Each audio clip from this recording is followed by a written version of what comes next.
Hi everybody, it's Russ from My Hammers 11. I hope you are all safe and well. Today's guest, he's a broadcaster, he's a writer, but most importantly, he's a hammer. It's Mark Webster. How you doing, Mark? Very well indeed, Ray. Yes, that is right. That's top of the list.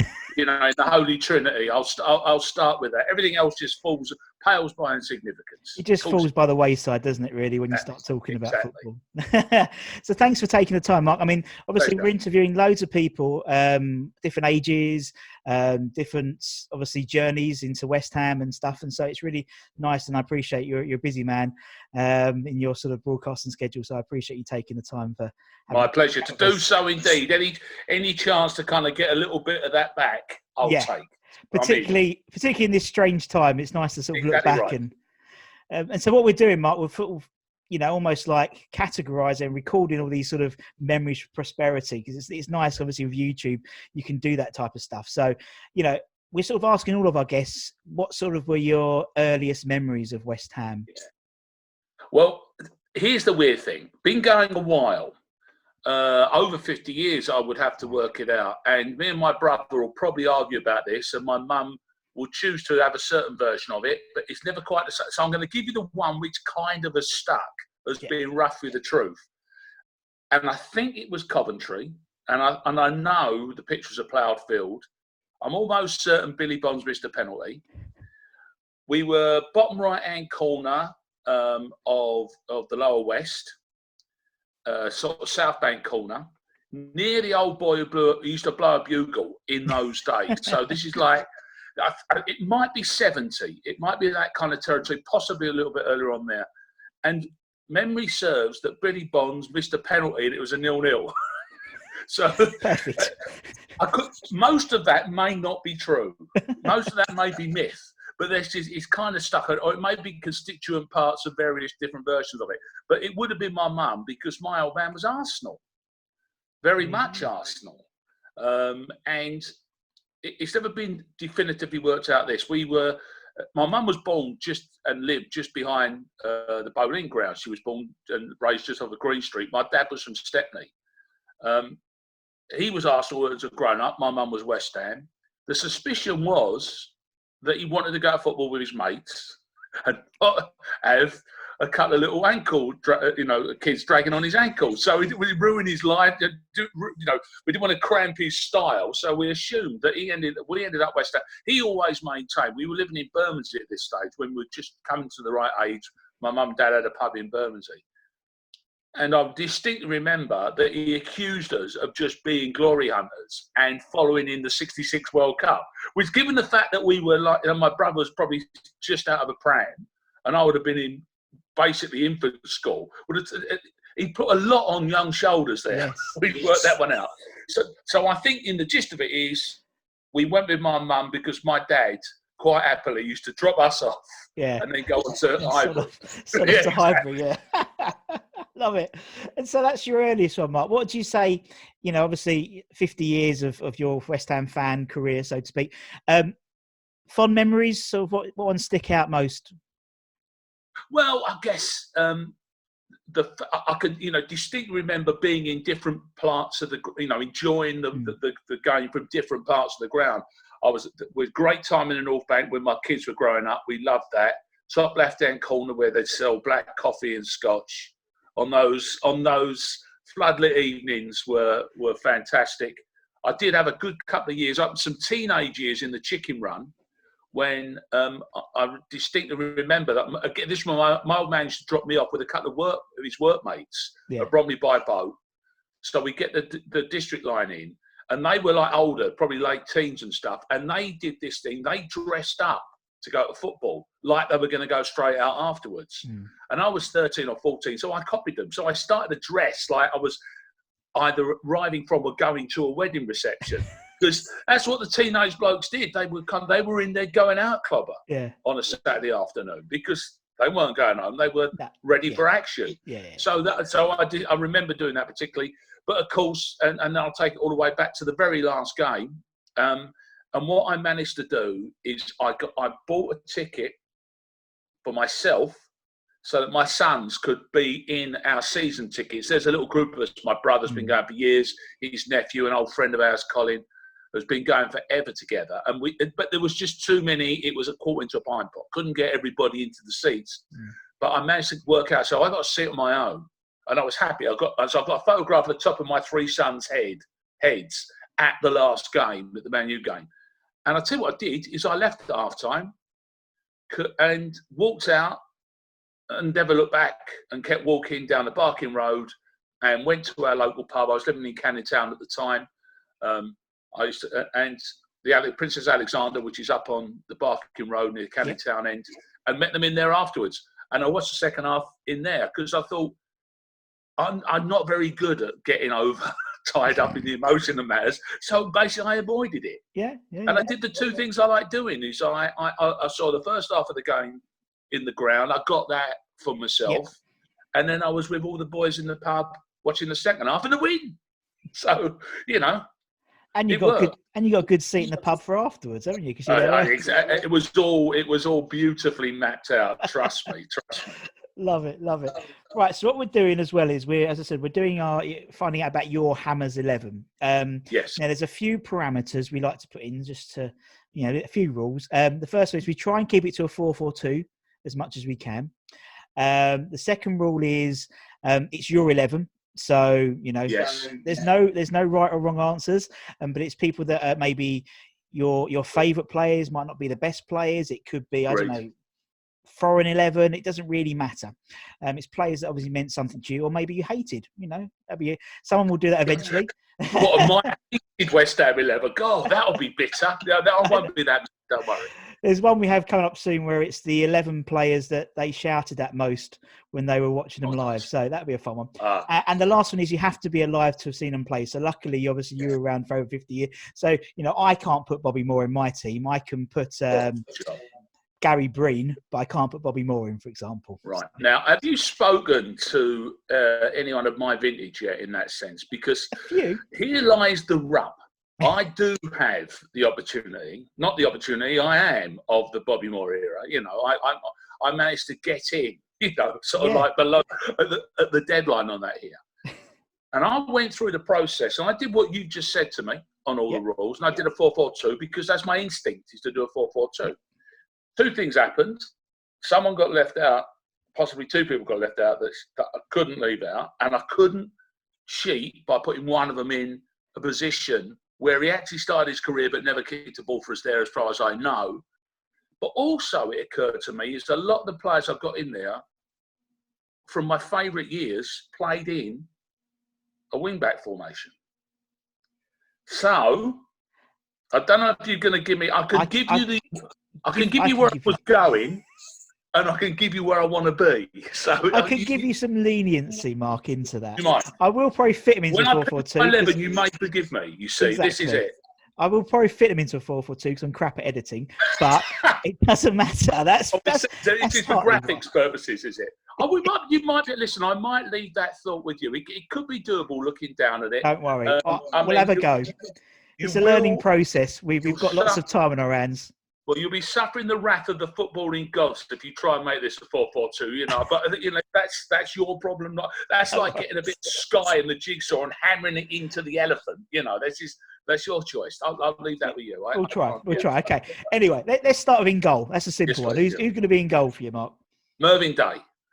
And Mervyn Day goes in goal for me because he got me at just the right time, and I got him at just the right time. He was just only a few years older than me in reality. He was a teenager when he got started for us. He used to play with his sleeves rolled up and no gloves, and a really good modern basic rollers, basic haircut. He looked like a kid from the terraces, and he was fundamentally that anyway. And he played a lot of games for us, but of course his career it was a few seasons, the first few seasons, in which he was mercurial.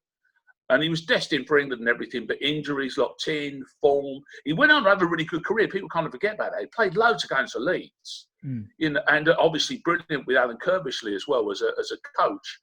But just for a couple of seasons, played in the cup final for us as well, remember? Phil Parkes was not too shabby a replacement, so we did all right.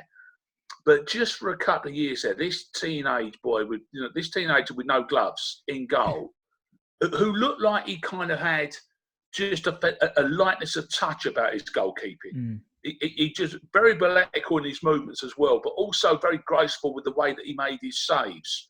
And it was such a joy to watch. And so just for 2 seconds, it's kind of like, since I first saw him, it's always been Merv for me. My first love in goal, and he's going to have to be my last, I suppose. With obviously mentioning dispatches for all our favourites down the years. Of course. Right, we'll put Merv between the sticks then. Right then, let's crack on with this formation then. Here we go. Right, it's collapsing immediately. Right, let me give it to you so that hopefully you can work out the plan yourself. I've got Billy Bonds. Yep. In effectively the right of a 3, and the reason that is that when he came from Charlton, he came to us as.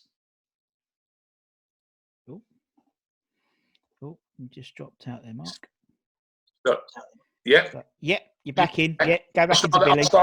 Again. It transpires that when my phone rings, so it rings on the tablet, which is bleeding. No, I did not know that. Sorry. So I'll start the answer again for you. Yeah. Okay. So who have we got in your defence then, Mark?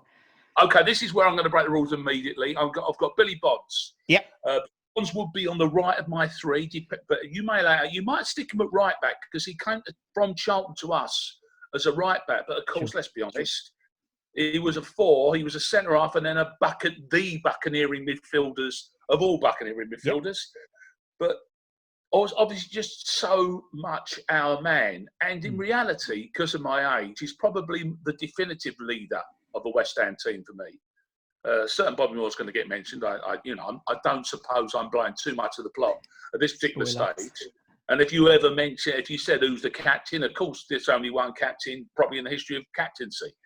But Bonds was our leader, and the fact that to still see him around now, looking fitter than I would ever have looked in my entire life, and I'm never going to look in the future, is just a pleasure. But he defied all odds. He played differently.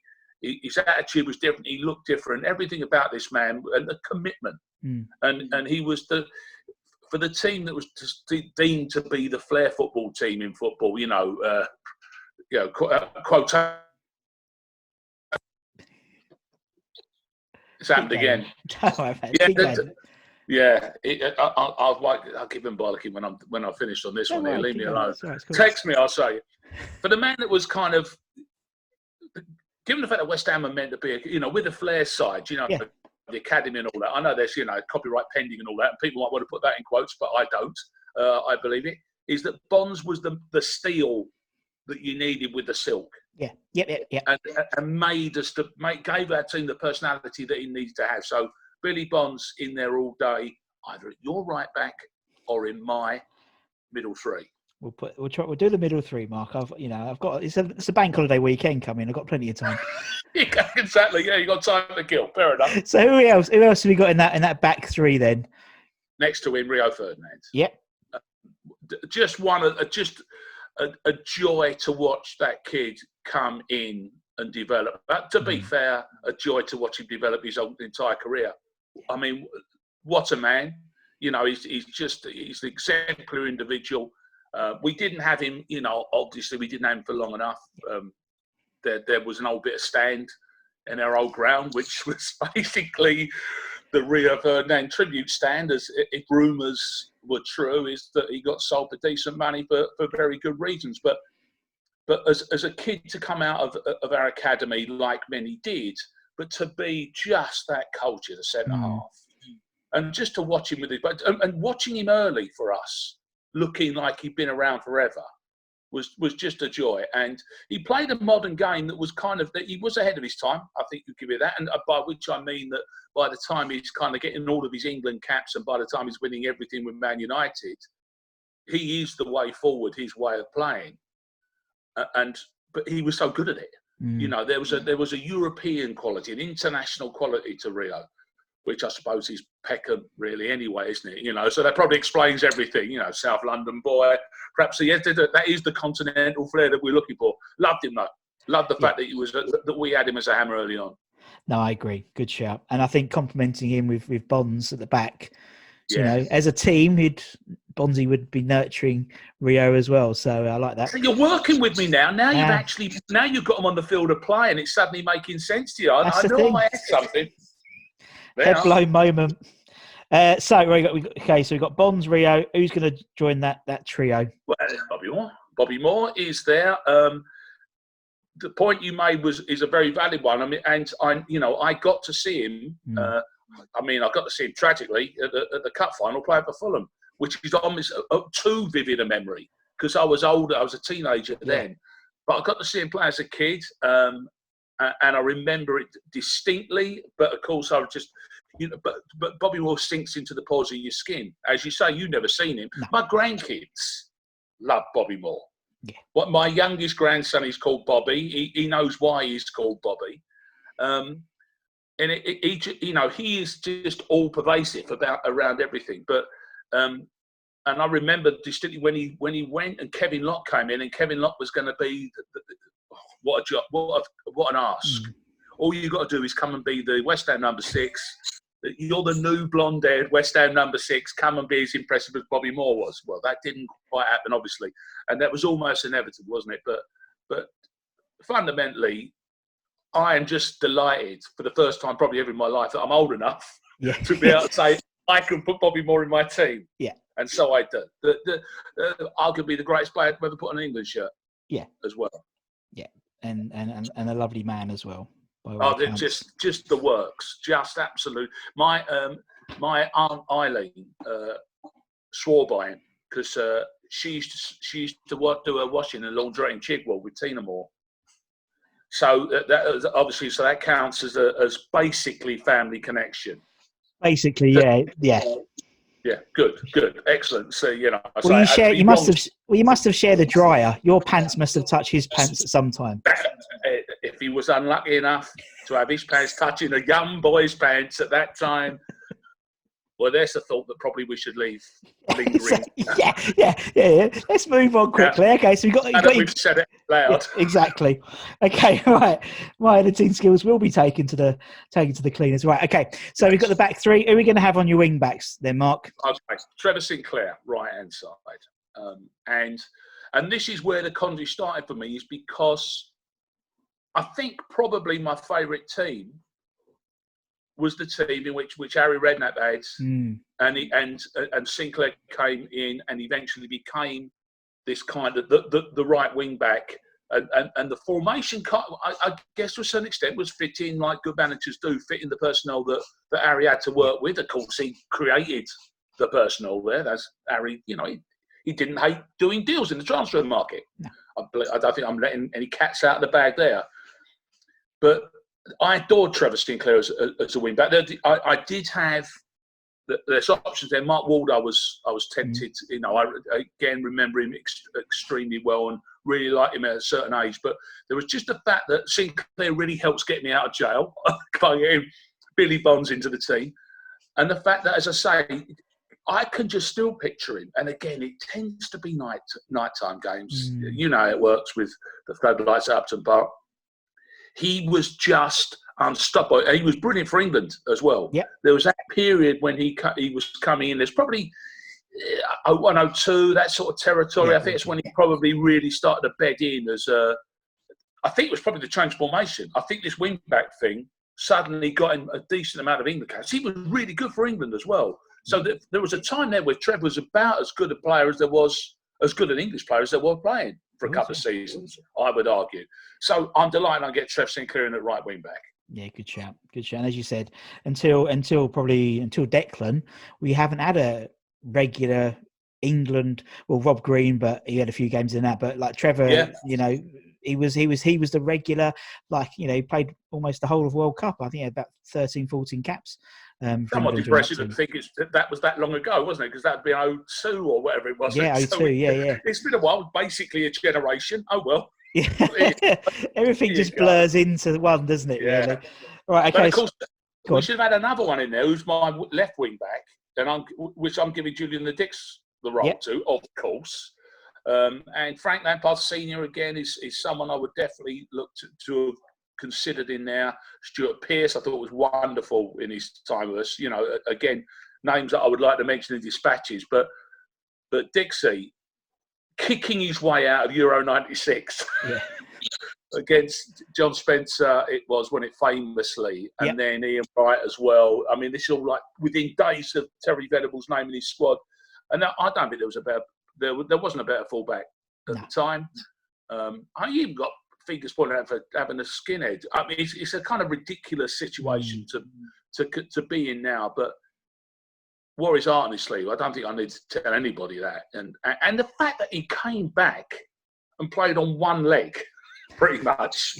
I mean, he dragged that spare leg behind him, didn't he? It was like a bloke with a French stick tucked under his arm. It just he was beaten up, but he was still playing at the perfectly good standard for us. Yeah. You know, I don't think he was. You know, perhaps he wasn't title winning, but what a man, and two amazing stints for us, and just nothing. And what a pin.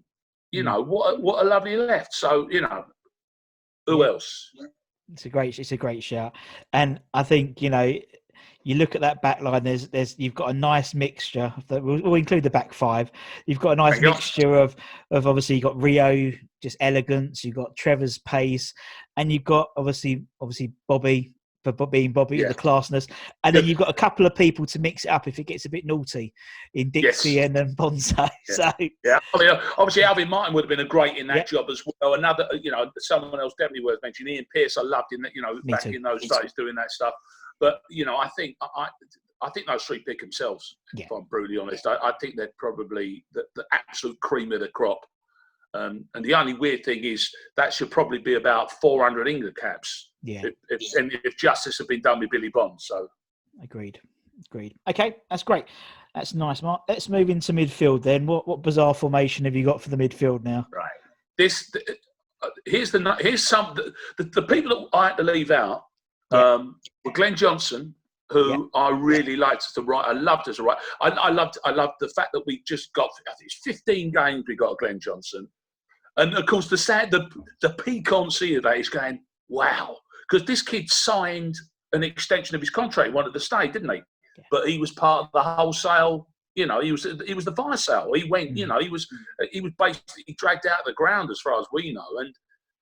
But just in those few games, you just saw yet another young footballing genius coming up through our ranks. And another one is Joe Cole. Yeah. But I've dropped Joe Cole. Because I've done what you've done. It's all of a sudden, rather than just a paper 11, I've suddenly started trying to play the 11. Yeah. And the middle of my midfield is Mark Noble. Nice. And again, as much as anything else, I've got to get Mark Noble in my team.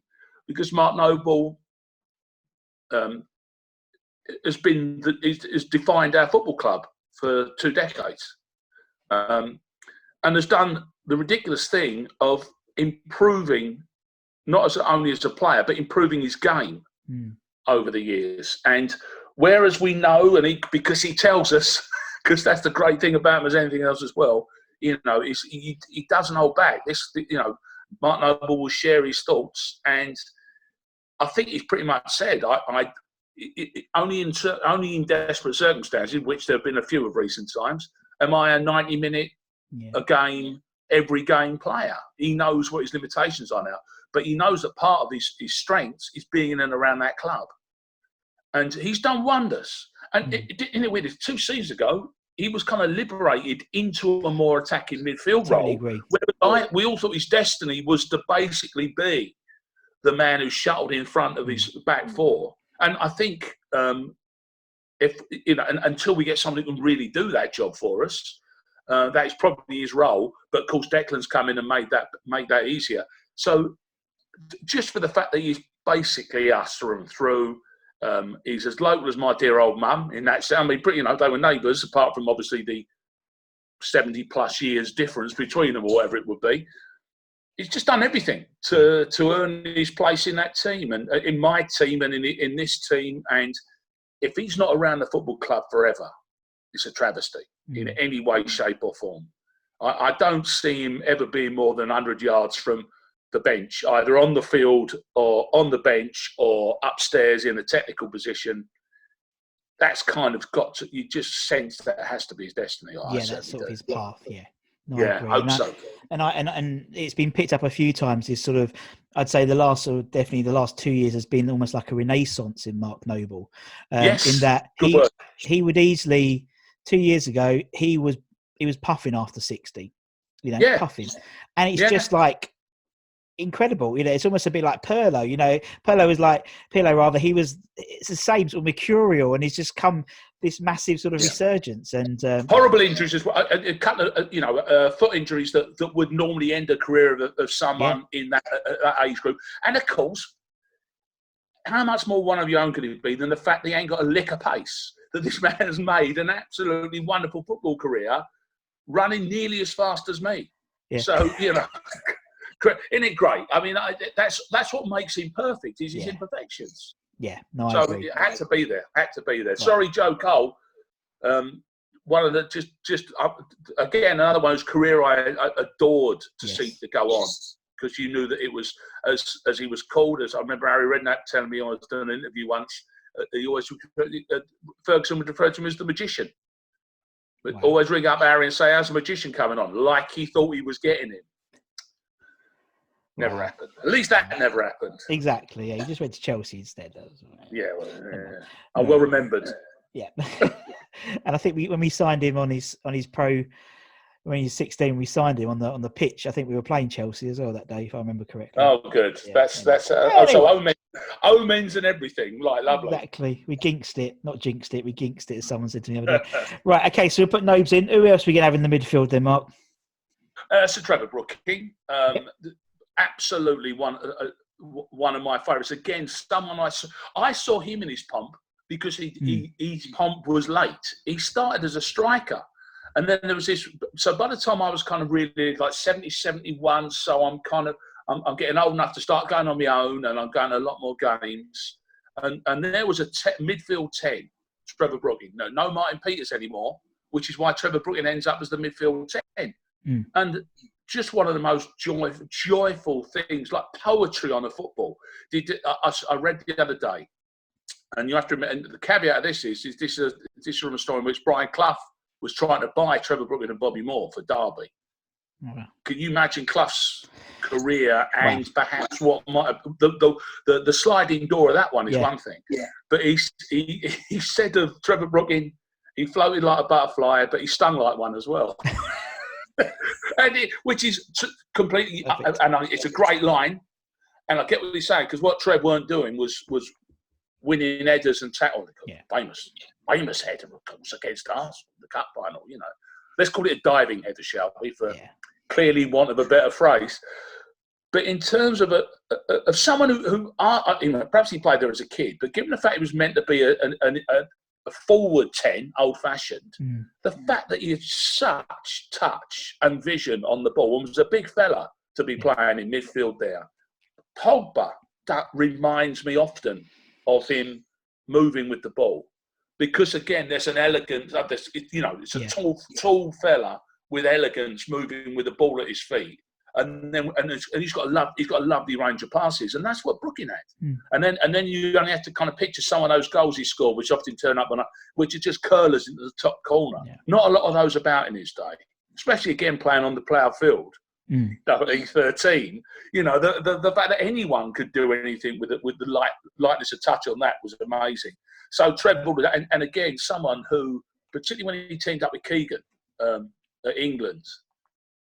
That was like that was as good as we've seen an England pairing for ages, and that just sadly didn't happen often enough. I think for England, it weren't a great England team to kind of be trying to get in at the time. Yeah. Okay, sounds good. So Trev's in. Who's going to complete that midfield then? Southall's finest, Alan Devonshire, because. You got to love a bloke who you got to love a try, haven't you? And this man did try him. His career was over. We bring him in for £5,000, and he plays off of the left. He's not a strict winger, and I think that was what his strength was. Is that I don't think defenders knew where he was going, because he wasn't a winger. And you might. I'd like Stuart Slater. I loved as a kid when he came in. Matty Everington, fellas who kind of they were on the touchline aiming for the byline, you know, that kind of. But Devonshire was a different kind of footballer, wizard of the dribble. And he was just so much fun to watch, and he was in a great team. And I guess the reason that you kind of like is that it was a great team. He was lucky to be in, but they were lucky to have him because he probably made him a great team. And I say great, of course, you know, we didn't win nothing, but it was what a fun team to watch. Sure. And I think Devonshire was a real catalyst in that. Just the nature of the way he played. He had that, again, sort of like we talk about Bonds as being that kind of buccaneer runner, and that was Devonshire off on a run. Was just a joy to watch. So I got him in there, and I think he fits this formation. Yeah, again, definitely. Okay, so put Devin. Okay, so now we've got 2 more places. Mark, what are they? Both strikers, or are we going to have something like we're going to both put them up front? Both strikers, and again, I think it works quite nicely. Yeah. I'll go Jeff Hurst first. Yeah, because I had my first football shirt was. An England number 6 ironed on the back as a little kid. And my second was a blue and white striped shirt with number 10 ironed on the back because we sold him to Stoke, but it never occurred to my mum, because she knew how much I liked Jeff Hurst, she just assumed that I would just kind of follow him in some way, shape or form. So one Christmas, I end up opening up the wrapping paper and I got a red and white striped shirt with the number 10 ironed on the back because it's Jeff Hurst. Brilliant. But that's fine by me because obviously Hurstmore and Peters are just about. Funny how Peters not. I barely remember Martin Peters, and of course we lost him in 1970 in the deal with Jimmy Greaves. But Martin Peters did give us Trevor Brooking, so forever, you know, grateful. But Hurst and Moore were the 2 men that are sort of like, you know, etched in my DNA. Sure. And Jeff Hurst just out there. Representing obviously England, which is what you know we just about got to see him do. But fundamentally, I just got enough of Jeff Hurst as a West Ham player, coupled with just the fact that you kind of think you remember him based on the way that people talk about it and the things that you see subsequently. So Jeff Hurst easy for me up there. Excuse me. That's all right. Who's going to partner? Well, it's why I need Trevor Sinclair in the team, so that Paolo Di Canio can till kingdom come, latch on to the perfect crossfield pass to launch himself in the mid-air, hold the post for 2.5 minutes, I think he did, deciding which foot to go with, and then larrup it into the other corner. So Di Canio, wasn't it great that we got this footballer, we got this kind of Mustang that no other team could tame. He'd been at a lot of his clubs in Italy. Celtic was, Sheffield Wednesday, wasn't it? And I would swear no one really heard of him. It's not like everyone's going, who's going to... It's not like Cantona to a certain extent. Yeah, sure. Where everyone's saying, like, who's going to try now and fail? It was almost, I think, apart from the fact, obviously, you know, pushing a ref over in a Sheffield Wednesday shirt and saying, thank you very much. Yeah, that would do for me. Ciao, baby. So infamy he had, but who knew what was coming? I don't think anyone really did. And to watch a man with that much talent, but work ethic as well, not apparently a brilliant traveller, we are given to believe. North of Watford, perhaps that Sheffield, the experience in Sheffield, perhaps it scarred him. He decided that if he had to head in that direction again, only bad things would happen. I don't know. I'm speculating there. But just a mercurial talent, and again, a relatively short career, you'd argue, with us in that particular sense.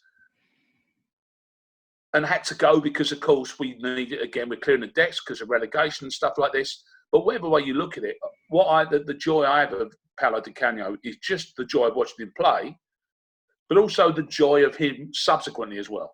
Yeah, I don't think he goes to every old club he does and makes like he was born there, but he does it with us, doesn't he? Yeah, and he's done, and obviously, you know, he did that Facebook video he posted of him doing Keepy Up, he's singing Bubbles in a 1950s West Ham. But a 1950s shirt, it's not like he's, as I said, someone picked up. It's not like it's one he played with. It's one that him or his agents picked up for him. Because I'm a big grown man, I couldn't watch all of that, just in case. In case I went. I know. The privacy of my own boudoir, I might watch that one day and have a little cry. With your headphones on, of course. Yeah, exactly. That's right. Yeah, it's sort of booing out loud, but no one will know why because they can't hear what's happening. Yeah. And exactly. Do you know what? It adds to the myth, adds to the legend. Exactly. But I'm not. But it's not. I know in my heart, I'm not basing my judgment on that. I'm basing it on what he did for us as a football player. And again, he just represented that carefree side that we had. It was do you know what cheers me up about that as well is that even at my vintage, I don't cling on to a nostalgia, and that's a relatively new unit in that sense. Yeah, you know, in the history of me watching football for West Ham, and I really love Slaven Bilic's side as well. That led us up to leaving Upton Park. I thought that was a joy to watch as well, and a great group again. But the fact that I think probably my vintage is that team, which is why, again, I've effectively, I suppose, spiritually, I've got Harry Redknapp managing this lot, haven't I? Because I've got Sinclair and Di Canio in there doing that particular job. I've got Rio at the back, I've clearly got Glenn Johnson and Joe Cole waiting on the bench to come on. For away games, obviously, because Paolo won't turn up. So, exactly. Di Canio's gone. We go 4-4-2. You've got it. The away side, Glenn Johnson. I put Glenn Johnson in that one there. We'll go 4-4-2 on that one. Yeah. I'm going to put Joe Cole next to. I'm going to have to put Trevor. Joe Cole might have to play wide right. He's good. He could do that. Yeah, he can do a job. I'll go Cole, Noble, Brook in Devonshire, Hurst, so I can adjust. You can adjust as we go through. One has to, doesn't one? One has to, particularly with Paolo on the team. One has to. You got to have a plan B. Flexible. I think Harry would have to manage the team just to get the best out of Paolo. I think so. I like that team, Mark. So we got Mervyn goal. We got a back three of Bonzo, Rio, and Bobby Moore. We got Sinclair on the right wing back, Dixie on the left wing back. Midfield three of Brooking, Noble, and Dev, and then we got Hurst and PDC up front. Sorted. Yes. Winners. That'll do, won't it? Winners. I'm quite Sounds happy with great. that. Yeah, exactly. Winners. Wow. What's that feel like? That sounds a great little. Yeah, I have no recollection of this. That's right. Yeah. Well, let's both plead the fifth on that one, I think, won't we? Yeah. Exactly. God bless us. God bless us. But hopefully, we'll be able to at least have some live sport in the next sort of couple of months, so we're able to sort of really hopefully kick off again with West Ham. So I'm looking forward to seeing us back again. I think David Moyes has been outstanding. Agreed. As a leader in this kind of in this period of time, he's just, and I'm looking forward to him now that he's kind of been given his spot back. Let's be honest. Kevin Nolan coming in, I think is a great choice. Brilliant. Because he's got that experience now, isn't he? He's done a bit of managing, but perhaps as a coach, it might be even a better fit for him. Yeah, we're getting, and we were starting to. The green shoots. The green shoots are there, and those green shoots may be on a neutral pitch somewhere, nowhere for the next few months.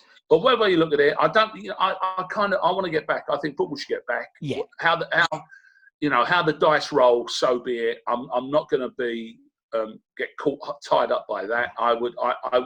If it doesn't work out for us, I think that's tough because this is an extraordinary time, and you deal with what's in front of you. Exactly. But I look. There's a lot of promise about what we've got.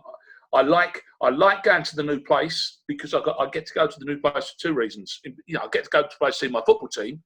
I also get to go with my grandkids who adore the new place. Yes. So if I ever start getting too caught up in the good old days, which I'm not big on in that sense, all I have to do is look at them, and they adore watching West Ham there.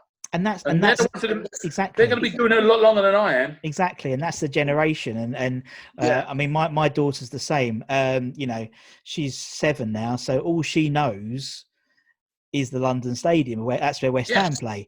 And so, although I'd made sure that I've got a picture I took her when she was about 2 to the old ground, just so she's got a memory. I've got a picture more than anything. But, every single one of my grandkids got to go to. They got to the ground, and I think one of my youngest ones, Charlie, I don't think he went, but it's a picture of me holding him up when he's nothing. He's weeks old, but he's next to my brick. Because I got my brick just a few months ago. There's like the young kid who kind of who found them all, didn't he? Reclaimed it. Yeah, what an amazing job he did. And I went along and I made a donation and picked up my happy 40th birthday brick. So they're in the back garden as well. So I've got, what would it be? Yeah. 2 house brick sizes bits of Upton Park still with me. So I'll take it. Yeah, well, my daughter was scarred after about 3 days of being born, because she was born her due date was actually the playoff final, 2012. And so I had like my phone in one hand, a beer in the other hand, and literally 3 o'clock a PPI call came through. And so I was like, oh. No, but she's got, she's obviously, I'm Essex boy. So she was born in Queen's Hospital in Romford, and obviously we've got the West Ham shop in the shopping centre there, and she's got a picture of her about 3 days old in the playoff trophy. So take it. That's excellent. That'll do. And yeah, that's perfect. I was born in Rochford, and for my sins, I love Southend is still my bolt hole. Yeah, I've got a bloody Tottenham shop. Yeah, no West Ham shop. I've got a Tottenham shop in Southend. How the hell that happened? Anyway, that's probably for another occasion. Anyway, yes. Mark, it's been an absolute pleasure. It's been lovely. I've really enjoyed it. Brilliant. I'm so pleased that you let me adapt to get the boys in line. Absolute pleasure. And thank you to everyone who's been watching. Obviously, like, share, watch them. We've got hours of content. There'll be hours more coming on. And until the next time, thank you, everyone. Bye-bye.